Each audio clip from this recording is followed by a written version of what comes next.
It's been 6 years since I moved to Canada, and while celebrating, here's something I realized. I'm living a life that I couldn't have even imagined while living in Russia. So in this video, I will share 7 things I can't live without since moving to Canada.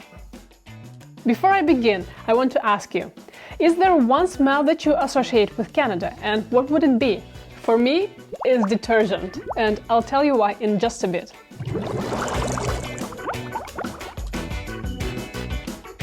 I'd like to begin by saying this.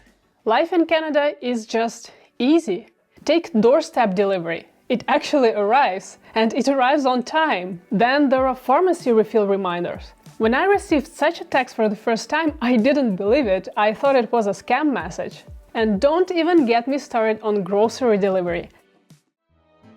In Russia, services like that just don't exist, or at least not where I lived. So if you had a package delivered, you would have to go to a local pickup facility, bring your passport, wait in the line with dozens of other people eager to get their packages too, and pray it didn't get lost or stolen or damaged.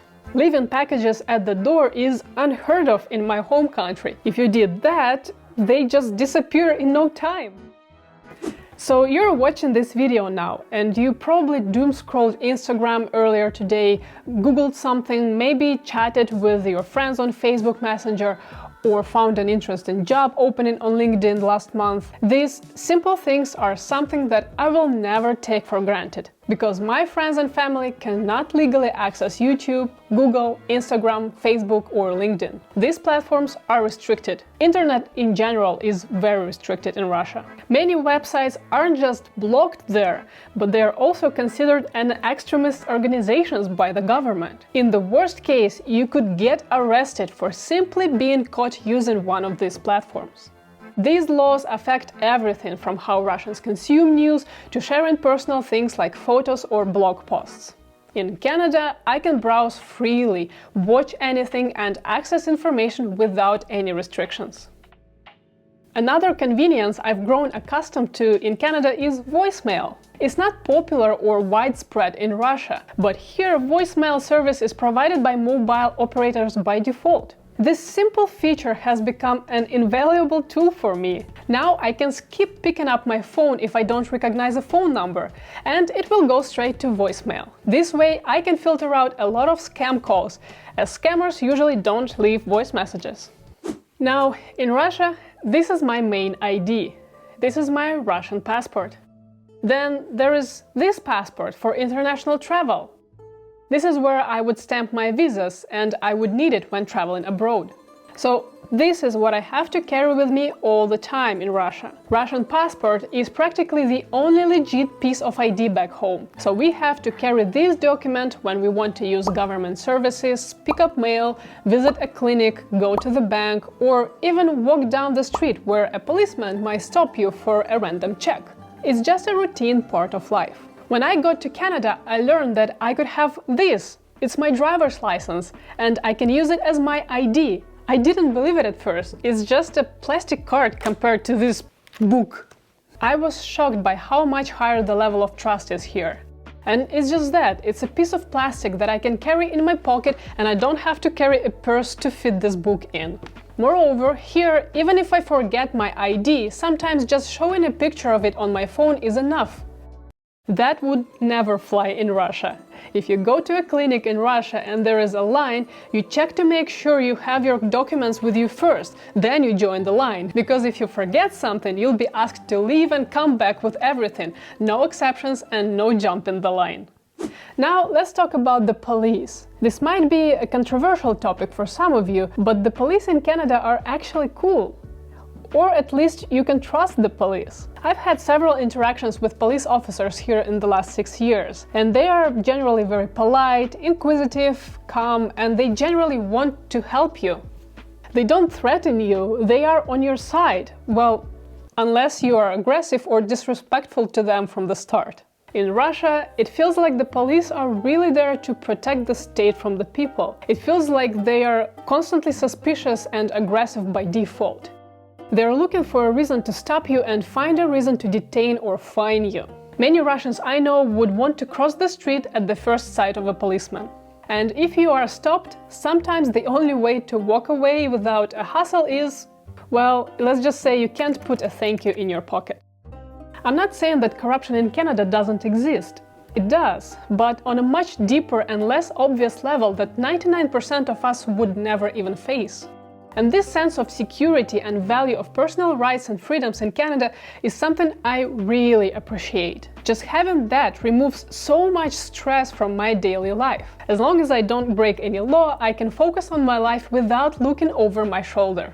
Speaking of which, here's how safe I think Canada really is. Walking around the infamous Moss Park or near injection sites at night in Toronto feels like a walk in a literal park compared to what I had to go through in Russia on a daily basis. I kid you not, every Russian girl from a very young age is taught how to defend herself or avoid situations like walking alone in the street after dark or entering an apartment building when someone's following you. Because if someone is following you, there is a 50-50% chance that person is a maniac. On top of that, many of those apartment building halls and entrances are dimly lit, if at all, because they are so old, so these places become prime spots for crime. Now, after 6 years in Canada, I've almost forgotten what it's like to constantly look over my shoulder when I walk alone. I don't have to hide my phone or clutch my wallet when using public transit. The trust level and community here are so tight. People look after each other. They greet each other with a smile by default as opposed to a tense, suspicious stare. I will never take this for granted, and I hope you won't either.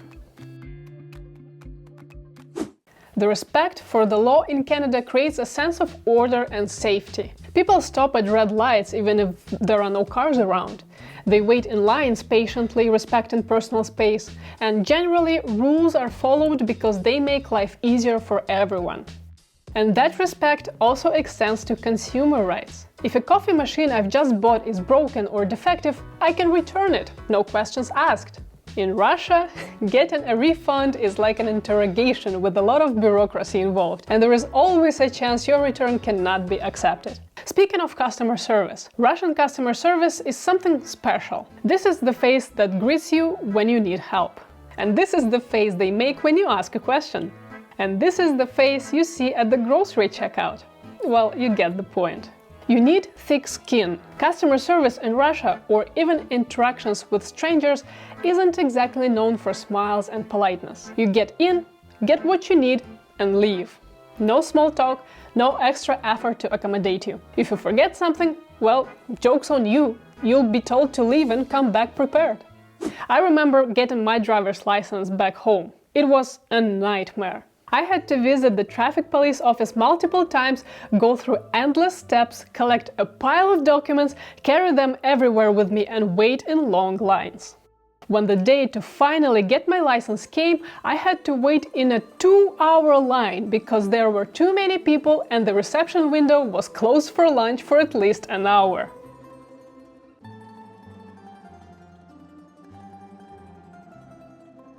The AC in the lobby was blasting cold air that day. I was cold and uncomfortable and wanted to ask if anyone could turn it down, but instead I got that face, and I ended up catching a cold as a result.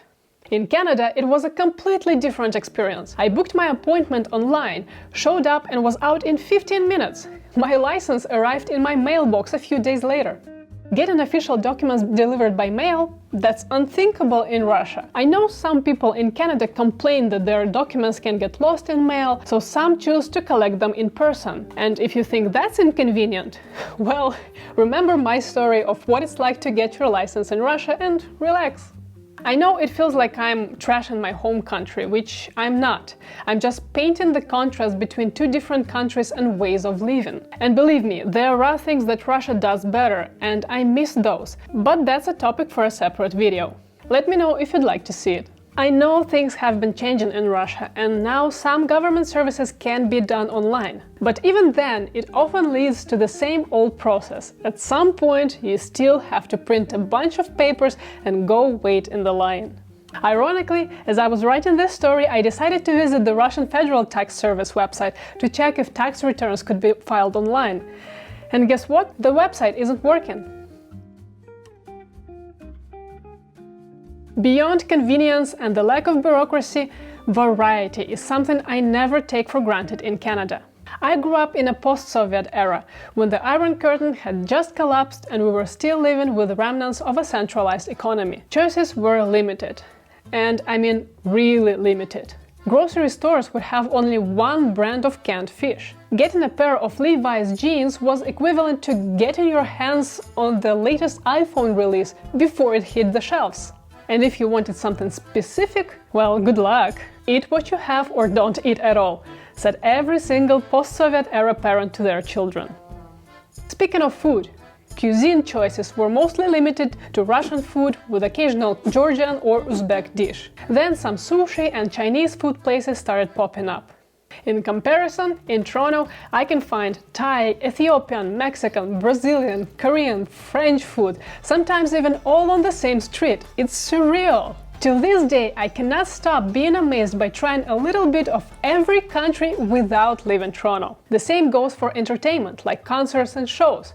International artists tour Canada all the time. I've seen some of my favorite bands, artists, musicals and theater performances here. In Russia, unfortunately, access to certain performances can be very limited, especially these days due to restrictions, politics or simply not being on the tour map.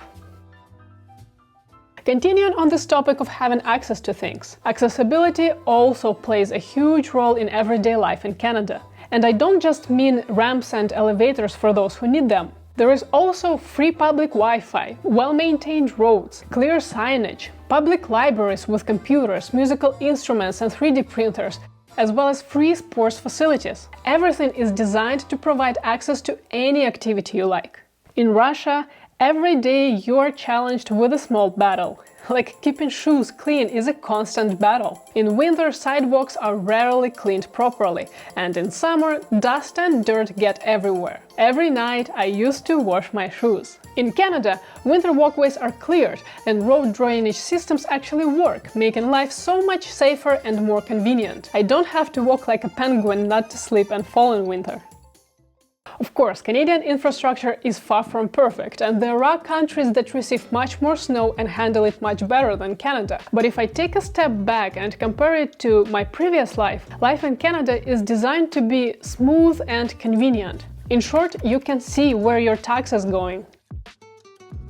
Now, one thing I think is important to highlight is that I'm not from Moscow. Life there is quite different from the rest of Russia. I come from Tyumen, a city with a population of about 800,000 people, so we didn't get to enjoy many of the benefits that people in the capital city did. The moment you leave Russia's capital, things start to look much bleaker. Tyumen is a Siberian city, where temperatures can sometimes drop as low as -40 degrees. So one would think that infrastructure in such a cold city would be engineered to handle extreme temperatures. Yet, water pipe ruptures and unscheduled maintenance are common. As a result, hot or cold water can be shut off for a week or two, sometimes even 2 or 3 times a year. It doesn't matter what time of the year it is, you just deal with it by keeping clean water in buckets and heating water on the stove. If you have the money, you can install your own water heater. In Canada, I've never experienced a water outage, knock on wood. At the beginning of this video, I told you that the first thing I started associating Canada with was the smell of detergent. I couldn't quite put my finger, or rather my nose, on it. In Canada, houses have dryers that vent directly outside, and since Canadians commonly use scented fabric softeners, the smell of fresh laundry lingers in the air. That's the scent I never imagined associating with Canada. And you know, doing laundry in Canada is much easier than in Russia. I'm not even joking. Having a washer and dryer combo is something I now can't live without. It saves so much time. Back in Russia, most apartments simply aren't built for dryers. Instead, people commonly hang their clothes to dry on strings. And when you air dry clothes, you have to iron them a lot more, which is why one of the most common images of a Russian housewife is her constantly ironing. Another huge convenience in Canada is HVAC in buildings. In Russia, this is what a facade of an office building can look like. Most buildings are old and weren't built with HVAC ducts in mind, so people install split AC systems. Then, in summer, they blast them at full power trying to cool as much square footage as possible because air conditioners are expensive. In Canada, once again, everything is designed for a comfortable life. Air supply is regulated through ducts that run across each floor, circulating properly heated or cooled air throughout the building. Because of that, it's never too hot in the summer or too cold in the winter. I can just set the temperature on the thermostat and forget about it. What else? In Canada, I don't have to carry cash. Everything is tap and go, even in the smallest, most remote towns. Meanwhile, in Russia, many places still prefer cash and some services don't accept card payments. When I got my first job, I remember the odd feeling I had when my boss asked me when I planned to take my vacation. Was this a test of my commitment and dedication? What now seems like a completely normal question felt strange to me at the time. I think I responded with something like, "I'll plan around my workload to make sure we meet all deadlines." But it wasn't a test. My boss actually encouraged me to take some time off so I could rest and enjoy the summer. Use your vacation days, please. In Canada, I can take personal time off without any explanation. In fact, it's no one's business why I'm taking time off. In Russia, however, the work culture demands commitment, dedication, and selfless hard work. Long hours are the norm, and the line between work and personal time is often blurred. I remember my Russian colleagues staying late at the office just because their boss was still there. They didn't have actual work to do, but they were afraid of appearing like they had a light workload, so they pretended to be busy, creating the illusion of diligence and obedience. Now this behavior seems so absurd to me. And finally, I cannot not mention Canada's nature. Due to climate similarities, the flora and fauna in Canada and Russia are very similar. Unfortunately, in Russia, there is not much regard for the environment, neither from the government nor the people. But in Canada, enjoying nature is easy. Parks and campsites are protected and well maintained with strict rules in place. Thanks to Canada's relatively small population and limited land development, there is an abundance of wild nature, which makes people from all over the world envy Canadian parks. Canadians are spoiled by their parks. Canada is a very beautiful country and people work hard to preserve its beauty. So this is just one of the many things I really appreciate about Canada. When I look at this long list of things, I realize just how much my perception of normal life has changed over the past few years. I've also realized how easy it is to get used to a better life and how sharp the reminders of the old life can be. We humans often take life's simplest yet most profound gifts for granted, like a warm smile of a stranger on the street, or clean water flowing from a tap, or the quiet presence of someone who cares. We take so many good things for granted, and I hope that after watching this, you'll take a moment to appreciate the little things in your life. Thank you for watching. If you found this video even slightly eye-opening, I would really appreciate if you hit the like button below and subscribe to this channel if you haven't already. And if the YouTube algorithm got it right, you will like this video next, and I will see you there. Take care!